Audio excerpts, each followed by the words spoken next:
My name is Ava Thompson, and I'm 29 years old. 3 weeks ago, at 11:43 on a Saturday night, my boyfriend's ex-girlfriend sent me a drunk text that blew my entire relationship open. I was on the couch with my boyfriend Jake, he's 27, half watching some random Netflix series. You know the kind. Pretty people, fake drama, something to fill the silence while your real life feels quietly stable. My feet were tucked under his thigh, his arm around my shoulders, his fingers absently tracing circles on my arm. If someone had taken a picture in that moment, it would have looked like a normal, cozy night in. That's the part that still messes with me. How normal it all looked, right up until it wasn't. My phone buzzed on the coffee table. Unknown number. I almost ignored it. It was late, and I assumed it was spam. But something in my gut told me to look. I picked it up, squinted at the screen, and read the message twice before my brain could process the words. He still loves me. Ask him about prom night. Ask him about the letters. He's just with you because I wasn't ready, but I am now. Ask him. I felt my stomach drop, but my mind went ice cold. That weird, detached kind of calm where everything sharpens instead of blurring. Beside me, Jake was laughing at something on the TV, completely unaware that a grenade had just landed in my lap. Prom night, letters. We'd been together 18 months. He'd mentioned his ex exactly twice. Once to say they dated in high school and college, and once to say she moved across the country for work and it fizzled out. That was it. No long, tragic backstory, no drama. But my brain, traitor that it is, started replaying every tiny moment I'd brushed off. The way he always angled his phone screen away when a notification popped up. The way he stiffened anytime someone brought up first loves. The cardboard box in the back of his closet he called old junk that he never let me touch. Little dots that never quite connected, until now. Hey, I said, keeping my voice level like I was just making conversation. I got a weird text. He glanced at me, then back at the TV. Spam? Not exactly want to see? He sat up a bit, suspicion already flickering in his eyes. From who? I handed him my phone and watched his face. The color drained, then rushed back. His eyes widened just a fraction. And here's the thing. He didn't look confused. He looked caught. He swallowed. That's my ex. She's drunk. She does this sometimes when she drinks. Sometimes. How would you know she does this sometimes? I asked quietly, if you supposedly haven't talked to her in years. I mean, I don't know. I'm guessing. He forced a laugh, but his voice cracked halfway through. She's always been dramatic. So you're still in contact with her? I said. Not a question. A statement. He flinched like I'd slapped him. It's not like that. We talk occasionally, as friends. Prom night, I said. What's that about? He shifted on the couch, suddenly fascinated by the TV remote. We went to prom together in senior year, that's all. And the letters? Silence. A long one. He started picking at a loose thread on his jeans, his eyes fixed on his hands instead of me. We wrote letters, he said finally. In college, when things were hard, we promised to always be there for each other. It was stupid. We were kids. You still have them, I said. He didn't answer. He didn't need to. His face was enough. A hot, humiliating pressure started building in my chest, but the words coming out of me stayed calm. Too calm. I stood up, walked to the bedroom, opened the closet, pulled out the big navy suitcase, the one he'd used to move in 6 months ago, rolling it across my hardwood floor like he was auditioning for a new life. Behind me, I heard his footsteps thudding down the hall. Ava, what are you doing? He sounded panicked now. Babe, come on, it's just a stupid drunk text. She's crazy. You know how exes are. I set the suitcase on the bed and unzipped it. We're talking, I said, folding one of his shirts with steady hands. You're in love with your ex. She's in love with you. You've been lying to me about staying in contact with her. It's a pretty simple situation. I'm not in love with her, he protested. I love you. I stopped packing and looked at him. Really looked. His hair was messed up from the couch, his t-shirt wrinkled, his eyes wide with fear, or guilt. Hard to tell the difference sometimes. Then tell me right now, I said, with complete honesty. Do you still have feelings for her? He opened his mouth, closed it, opened it again. His jaw worked. His eyes darted away from mine. He exhaled. It's complicated. There it was. That sharp, tiny word that severed everything. I felt that part of me that still wanted to believe him, still wanted to be the girl who got chosen, go quiet. No, I said softly. It's simple. What are you talking about, Ava? Come on. I picked up another stack of his clothes and laid them in the suitcase. Complicated means you're keeping your options open, I said. Complicated means I'm the safe choice while she's the one you really want. I'm not doing that. He stepped forward, grabbing the shirt out of my hands. You're overreacting. Everyone has complicated feelings about their ex. It doesn't mean anything. Then it should have been very easy, I said, to say no. His eyes flashed. You backed me into a corner. No, I replied. Your ex did that when she sent me a drunk confession at 11:43 on a Saturday night. I kept packing. Jeans, hoodies. The work shirts he always left draped over the chair instead of hanging up. Ava, stop. His voice broke. He tried to wrap his arms around me from behind, pressing his face into my shoulder. Please, let's just talk about this. We have 18 months together. We live together. You can't just throw that away. We are talking. I gently moved his arms aside, and I'm not throwing anything away. You did, when you kept her in your life and in your heart, then called it complicated. He followed me from dresser to closet to bathroom, hands shaking, voice rising. Where am I supposed to go? He demanded finally, when the suitcase was nearly full. It's the middle of the night. I don't have anywhere else. Your best friend lives 10 minutes away, I said. Or your parents. Or a hotel. Or maybe call Lily, since you two are clearly still so close. He stared at me like I'd stabbed him. You're really doing this, he whispered. You did this, I replied, when you decided I could share you. It took me maybe 20 minutes to get the essentials in. Clothes, toiletries, his laptop, chargers. The big things that make a life portable. I rolled the suitcase to the front door, grabbed a couple of empty boxes from the recycling, and started loading in his books. The framed photos, that ugly sports-themed lamp he loved. He watched silent now, eyes shining. You can stay here tonight, he tried one last time, voice hoarse. We can talk tomorrow when you've calmed down. I am calm, I said. This is me calm, and there's nothing to talk about. We're done. I pulled out my phone and ordered an Uber to his best friend's address. Paid for it myself. When the car arrived, I helped him carry the suitcase down the stairs. The night air felt colder than it should have, biting at my bare arms. He turned to me on the sidewalk, eyes red, lower lip trembling. Please, he said, don't do this. You're throwing us away over a text. No, I said. I'm ending this because when I asked if you still had feelings for your ex, you said it's complicated. The driver popped the trunk. I put the suitcase in. Jake climbed into the back seat like he was sleepwalking. He looked at me one last time, desperation written all over his face. Can we talk tomorrow? He asked, when you've really had time to think. I've been thinking for 18 months, I said. I just finally listened to myself. I closed the door, watched the taillights disappear down the street. The next morning, I changed the locks with a $45 kit from the hardware store. Worth every penny. The apartment felt eerily quiet once the new deadbolt clicked into place. No more second toothbrush in the bathroom. No more pair of worn sneakers by the door. No more low murmur of his late-night phone calls from the hallway, framed as work stuff. My phone lit up over the next 4 days. 23 calls, 80-something texts, notifications stacking like a tower I refused to touch. I opened none of them. I just sat in my newly quiet apartment, listening to the silence and the faint echo of that one word. Complicated. And deep down, under the hurt and the adrenaline and the disbelief, I knew I'd made the only choice that still respected me. By day 4, the buzzing stopped sounding urgent and started sounding pathetic. 23 calls, 89 texts, 3 voicemails I listened to exactly once, just long enough to hear the pattern, alternating apologies and accusations. Ava, I'm so sorry. I panicked. Please talk to me.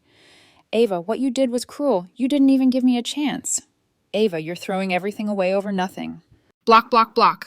I thought if I put enough digital distance between us, the noise would fade. I underestimated his support team. The first knock came Monday morning at 7 a.m. I was in my kitchen, hair in a bun, wearing an old t-shirt and leggings, making coffee and trying to convince myself to eat a piece of toast. The sun was barely up. My brain definitely wasn't. The knock was hard, insistent. Not tentative, not neighborly. I froze for half a second, heart in my throat. Then I took a breath, set my mug down, and walked to the door. When I opened it, Ryan, Jake's best friend, pushed past me without waiting for an invitation, like he owned the place. We need to talk, he announced. Good morning to you, too. I closed the door slowly and turned to face him. He stood in the middle of my living room, arms crossed, jaw tight, looking at me like I'd kicked his puppy. You do realize it's 7 a.m., right? I said. Do you have any idea what you've done to him? Ryan shot back. He's been wrecked. He hasn't eaten, hasn't slept. He's a mess. You just threw him out in the middle of the night. In the middle of the night, I repeated. It was almost midnight when his ex-girlfriend texted me that he still loves her. Ryan rolled his eyes. Oh my God, are we seriously doing this? It was a drunk text, Ava, from a girl he dated years ago. You really ended an 18-month relationship over some pathetic late-night message? I stared at him, amazed at how simple he made it sound. Like a headline stripped of all context. I ended it, I said carefully, over my boyfriend admitting he still has feelings for his ex and calling it complicated while living with me. He never said that, Ryan snapped. He did, I replied. I asked him if he still had feelings for her. He couldn't say no. His exact words were, "It's complicated." Ryan's expression flickered, just for a second. Then he barreled ahead. He was put on the spot, he argued. You ambushed him. What did you expect him to say when you're waving some crazy text in his face? I laughed. I couldn't help it. The sound came out sharp and disbelieving. I ambushed him, I repeated. His ex sent me a confession, but I'm the ambush. You know what I mean, Ryan said. You didn't give him time to process. You made it this black and white ultimatum. Real relationships aren't like that. They're messy. He's welcome to go have a messy relationship with the woman he still has feelings for, I said. He just doesn't get to keep me on standby while he figures it out. He's not keeping you on standby, Ryan insisted. He's in love with you. Then why did he keep her letters? I asked calmly. Why did he stay in contact with her behind my back? Why did her drunk text make him blush instead of furious? Ryan opened his mouth, then closed it. I watched the gears turn behind his eyes as he searched for something, anything, that would make this my fault again. He was confused, Ryan finally said. He was blindsided. You're throwing away 18 months over one bad moment. No, I said. I'm ending a relationship with someone who never fully committed to me. That's different. For a second, I thought I saw something like understanding flicker there. Then it hardened again. You're going to regret this, he said, stepping closer, lowering his voice like he was delivering wisdom. You don't just find what you two had every day. You can't throw it away over pride. There it was, the word, pride. Women who refuse to be second usually get called proud, difficult, ungrateful. Men call it self-respect when they do it. For us, it's an attitude problem. Get out, Ryan, I said quietly. You're seriously... Get out. I'm not having this conversation again. Not with you, not with anyone. He stared at me, jaw clenched, then shook his head. You're being stubborn, he muttered. Love requires forgiveness. Love also requires honesty, I replied. Jake should have tried that first. He made a frustrated noise and stomped toward the door. You're making the biggest mistake of your life, he threw over his shoulder. Maybe, I said, but at least it's mine to make. He left, slamming the door behind him. The walls shook. I stood there for a moment, breathing in the quiet he'd left behind, then went back to my cold coffee. I thought that was the end of it. I was wrong. Wednesday afternoon, my phone rang while I was at my desk, staring blankly at a spreadsheet and pretending my brain knew what numbers were. Unknown number. For a second, I considered ignoring it. Then I sighed and picked up. Hello? Ava? A cool, older woman's voice.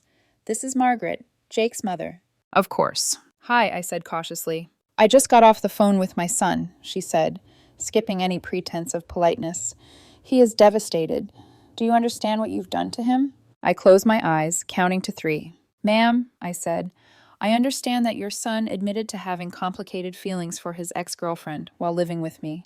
I chose not to stay in that situation. She scoffed so loudly I had to pull the phone away from my ear. He doesn't have feelings for her, she snapped. They have history, that's all. You took a single moment and used it to justify throwing him out like trash. It wasn't a single moment, I replied. It was months of quiet red flags that suddenly made sense. And then, when confronted, he chose "it's complicated" instead of "no." Relationships are complicated, she said sharply. You young people think everything should be perfect all the time. Marriage takes work, forgiveness. We're not married, I said. And even if we were, I don't think work means accepting my partner is in love with someone else. He is not in love with her. Each word was its own bullet. She's a mess. She can't commit. She's bad news. He finally found someone good and stable, and you just... Her voice shook with outrage. You just threw him away. Funny, I thought. I'd been hearing a lot about his feelings, and almost nothing about mine. He is welcome to date someone who makes him feel whatever he thinks he's missing, I said. I'm not going to be the stable consolation prize while he pines for his past. After everything he's done for you, she hissed. After he helped you with your car, with your rent? I paid the rent, I interrupted. I have the lease. I paid for the vacations, the streaming services, the groceries. I'm not keeping score, but if we're going to drag finances into this, I'm not the one coming up short. She sputtered, actually sputtered like a cartoon character, then hung up on me. I stared at my phone for a moment, then set it down and exhaled. So far, the scorecard looked like this. I ended things with a man who admitted his feelings for his ex were complicated. His best friend called me heartless. His mother called me ungrateful. Somehow, I was the villain for refusing to stay. It would have been almost funny if it didn't sting so much. Thursday night, after a long day of pretending my life wasn't a soap opera, I got a DM on Instagram. From Lily. Of course. Hey, it read. I heard you and Jake broke up. I'm really sorry. I was drunk when I texted you. I didn't mean to cause problems. He's a good guy. Please don't be too hard on him. I stared at the words for a long time, feeling something cold and sharp rise in my chest. Not, I lied. Not, we haven't talked in years. Not, there's nothing between us. Just a soft, careful rewiring of events where she was a little messy, he was a good guy, and I was overreacting. My fingers hovered over the keyboard. I could have ignored it. I probably should have. Instead, I typed, "You didn't cause problems. You just brought them into the light. Any good guy who keeps emotional ties with his ex-girlfriend behind his girlfriend's back and calls it complicated when confronted is not someone I'm staying with. You can both have your history. I'm done being the backup plan." I hit send. A minute later, the little seen notification appeared. No response. I blocked her. Then I put my phone face down on the table, leaned back on my couch, and stared at the ceiling. Somewhere out there, they were all telling themselves a version of this story where I was the cold one, the quitter, the girl who didn't fight hard enough for love. And maybe that version would have eaten me alive a year ago. But now? Now it just made me tired.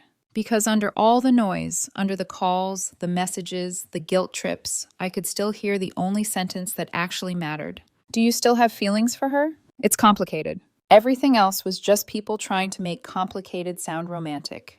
Friday evening, I was folding laundry and trying to pretend my life wasn't turning into a serialized drama when someone knocked on my apartment door again. 3 slow, deliberate knocks. The kind that said, "I know you're home. I'm not leaving." I closed my eyes for a beat, counted to 10, opened the door. There he was. Jake. He looked awful. Hair uncombed, dark circles under his eyes, hoodie wrinkled, hands shoved into his pockets like he was a teenager caught sneaking out past curfew. "We need to talk," he said. "No," I replied, already pushing the door closed. His hand shot out and caught the edge. "Ava, please," he whispered. "Just 5 minutes." "No," I repeated.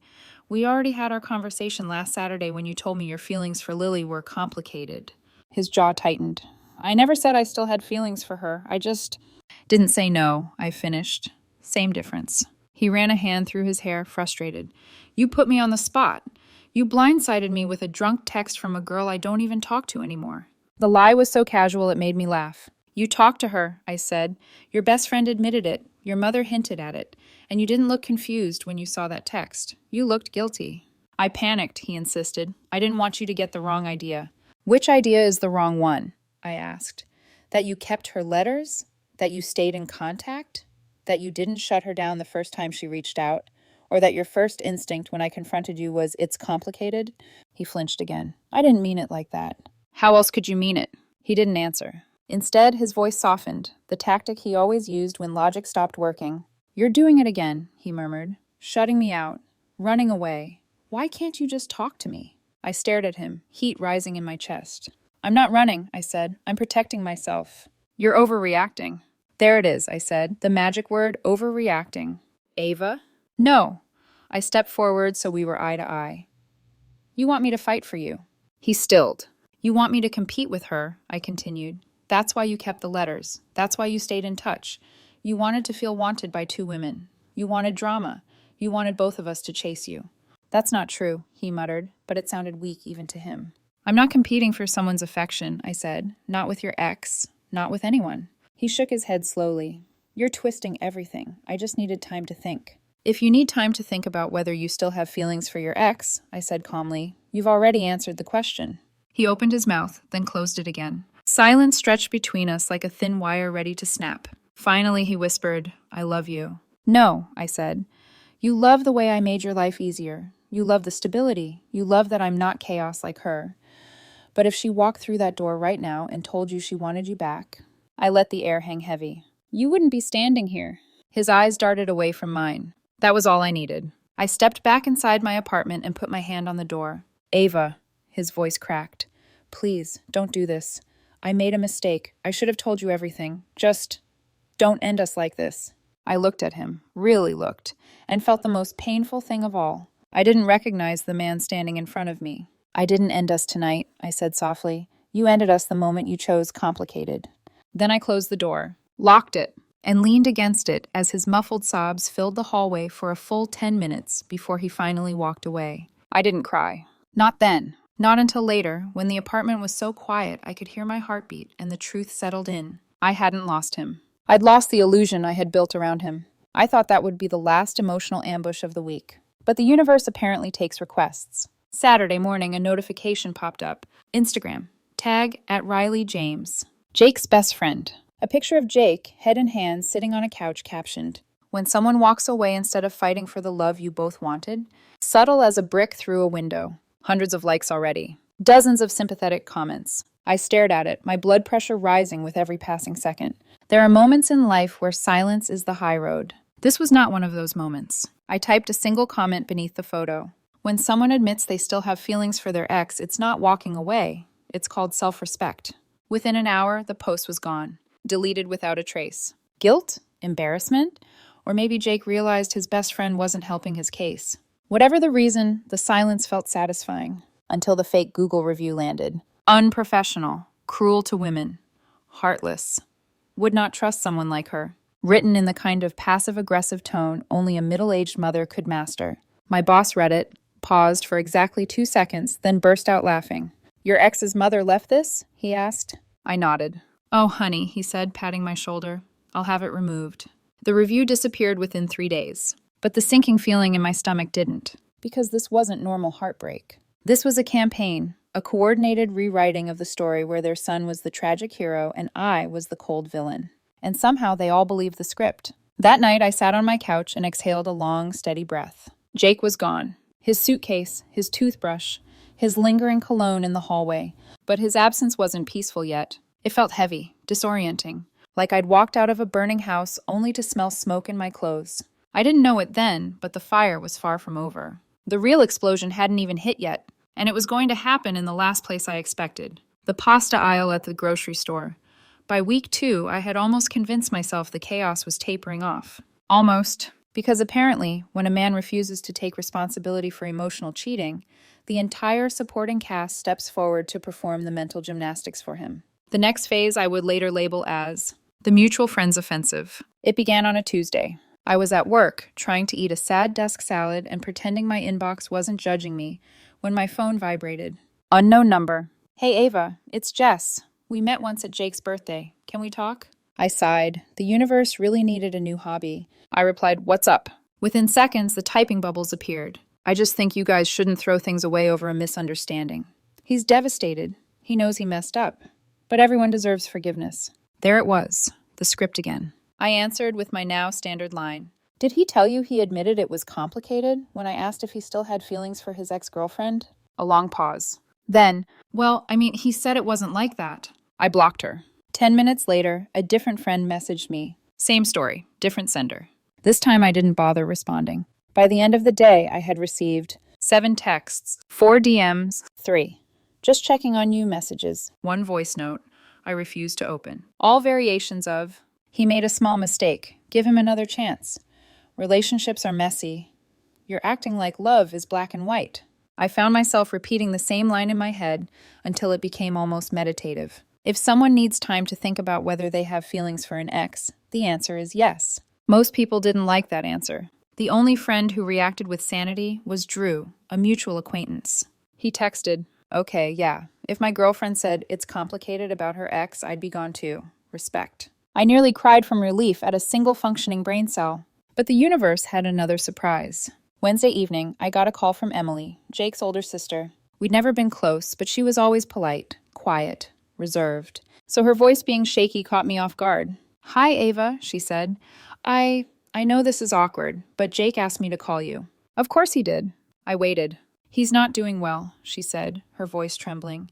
He's barely eating. He cried through our mom's birthday dinner. He can't sleep. He wants closure. Closure, the word people use when they want access without accountability. I've already given closure, I said. I asked if he still had feelings for his ex. He said it was complicated. That's closure. She hesitated. He said you misunderstood him. He didn't mean... No, I said, calm but firm. He meant exactly what he said. Emily exhaled shakily. He wants to meet for coffee. Just talk. No pressure. He just needs to hear it face to face so he can move on. Emily, I said, why do I feel like that's an ambush? She made a nervous sound between a laugh and a cough. It's not. I swear. Did he tell you the truth? I asked. The truth? That he kept in contact with Lily? That he kept her old letters? That he blushed when I showed him the drunk text? Silence. Long, unmistakable silence. Then, he just said you guys had a fight about her. Not quite, I said. I asked if he still had feelings. He said it's complicated. What part of that is unclear? Emily inhaled sharply. He said you pressured him. Emily, I said gently, if someone needs time to think about whether they still have feelings for an ex, they already know the answer. More silence. Then she said quietly, so you won't meet with him? No. So this is it? You're really done? I was done the moment he couldn't say no. She let out a shaky breath.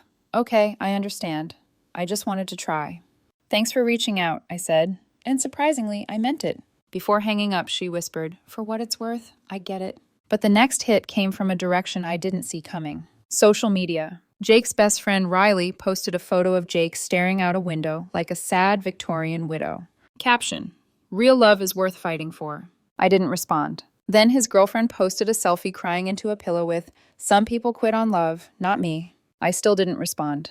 But when someone posted a full-on slideshow of Jake and me with a paragraph-long caption about forgiveness, growth, and fighting for what matters, I snapped. I wrote a comment that said, forgiveness isn't owed when someone admits they still have unresolved feelings for their ex while living with you.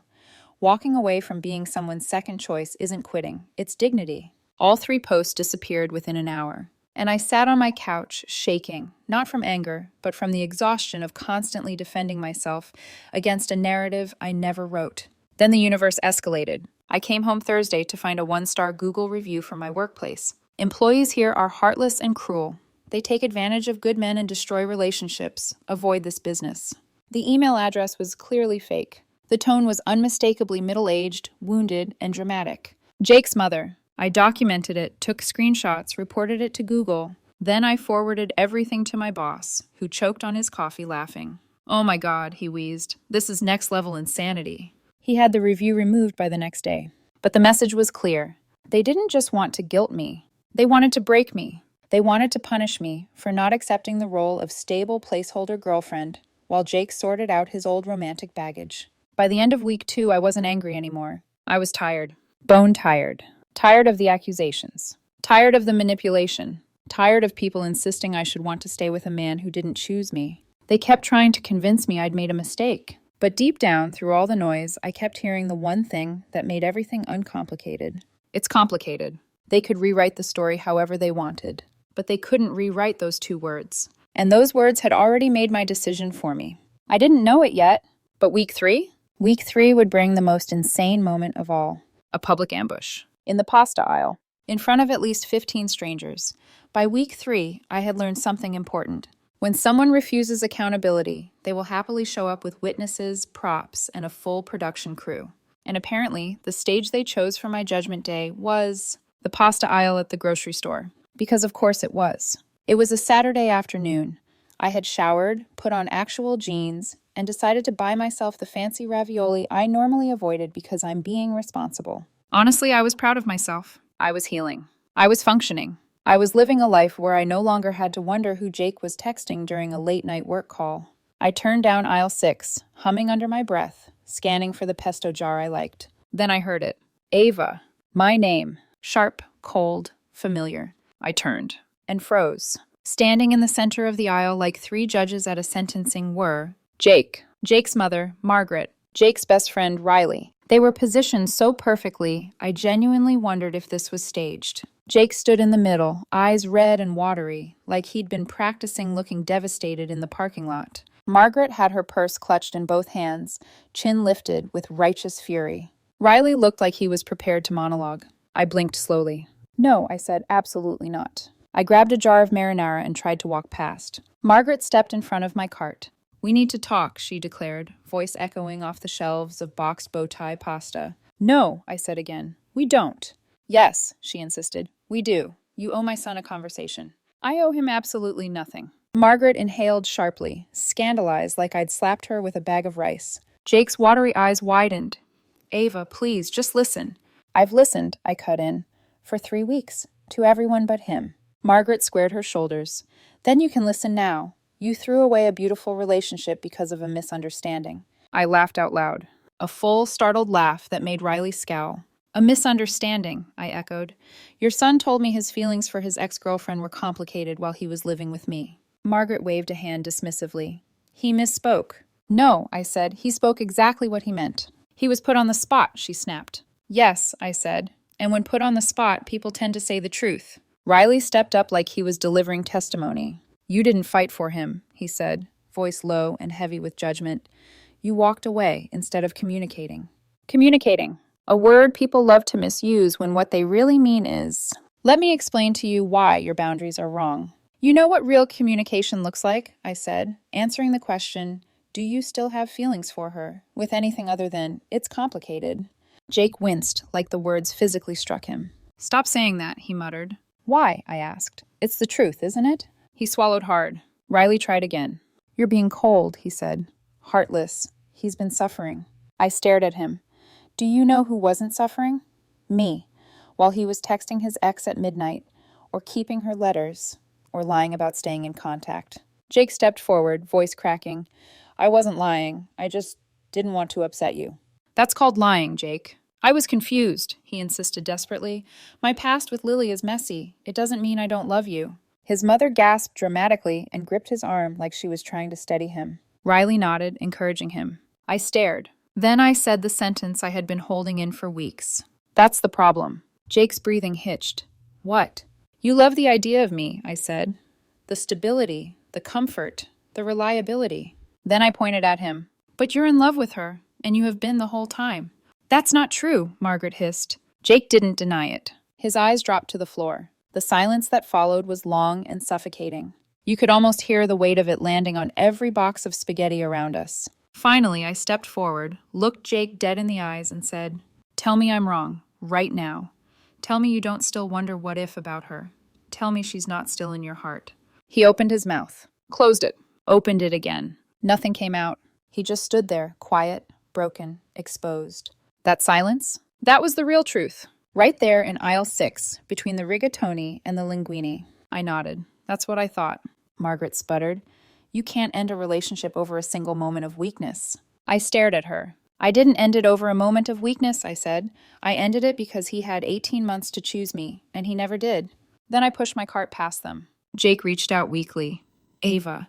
I didn't stop. I didn't look back. I didn't break. I walked away from the trial they staged for me, and for the first time in weeks, I felt light. Free. Done. But the trial apparently had a post-hearing portion. 2 hours later, I got a text from Jake's sister, Emily. I tried to stay neutral, but ambushing Jake at the grocery store was messed up. I read it, stared at it, then typed. They cornered me. A minute later, that's not what Jake said. Of course not. My reply was 3 words. Ask yourself why. She didn't answer. That night, I lay in bed staring at the ceiling, thinking about that aisle. The way Jake couldn't deny it. Couldn't lie. Couldn't even give me the benefit of a false reassurance. He did still have feelings for Lily. And no grocery store jury could argue that away. For the first time since the breakup, I felt real unshakable clarity, and it felt like breathing clean air after being underwater for too long. But the universe wasn't done with me. Not yet, because the next morning, I woke up to 53 angry Instagram messages from Lily's ex-boyfriend, as if this entire saga needed another unhinged character. But that's a story for the next part. The next morning, sunlight filtered through my blinds like nothing in the world was wrong. Which would have been nice if I hadn't woken up to 53 Instagram DMs from a username I didn't recognize. I groaned, rubbed my eyes, and opened the first one. Instant regret. It was a wall of text, disjointed, angry, badly punctuated, from someone calling himself Chris, Lily's real man. Oh, fantastic. Apparently, the universe had decided this breakup saga needed a chaotic supporting character with a hero complex. I didn't read most of his messages. They were mostly some variation of how I broke Jake, how I did Lily dirty by involving her, how I destroyed a perfect relationship, and how I don't understand what real love looks like. The irony was so thick it could have been spread on toast. Halfway through the rant, I blocked him. I sat on the edge of my bed for a long moment, staring at the quiet room. Some women get flowers after breakups. I got a small town Greek chorus of unhinged opinions. By the end of week 3, it wasn't heartbreak I was dealing with. It was harassment. And somehow, I had become the villain in a story where he was the one who'd said, it's complicated. But then suddenly, silence. No more calls. No more messages. No more ambushes in public or sad Instagram monologues framed as deep truths.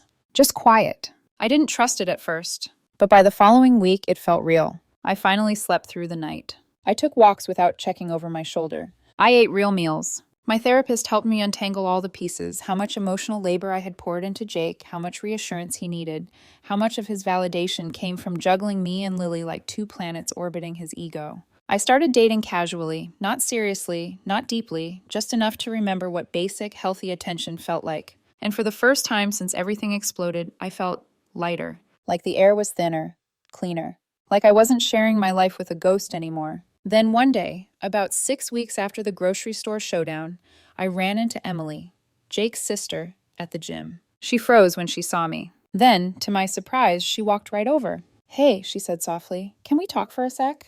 I nodded, cautious but open. She looked down at her shoes, shifting slightly. "When Jake told us what happened, none of us really understood your side." I waited. She swallowed. "But now I do." I raised an eyebrow. "What changed?" She exhaled shakily. "He and Lily are back together."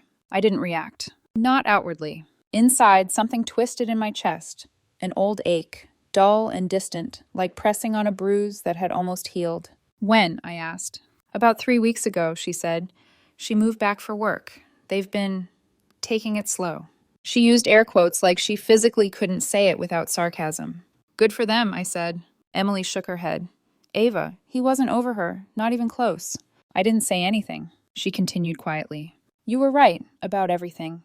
When you left, he spent every day talking about her, wondering if she still wanted him, whether he should reach out, whether he messed things up with her. He kept trying to convince us you were heartless, but—" She hesitated. Then, "My cousin told me something I think you deserve to know." My gut tightened. "What?" She looked me in the eyes, sympathy written all over her face. "They never stopped talking." The words hit like a slow, heavy blow. "What do you mean?" I asked carefully. "I mean, the entire time you two were together, Jake and Lily were texting, calling, late nights, early mornings. She'd reach out.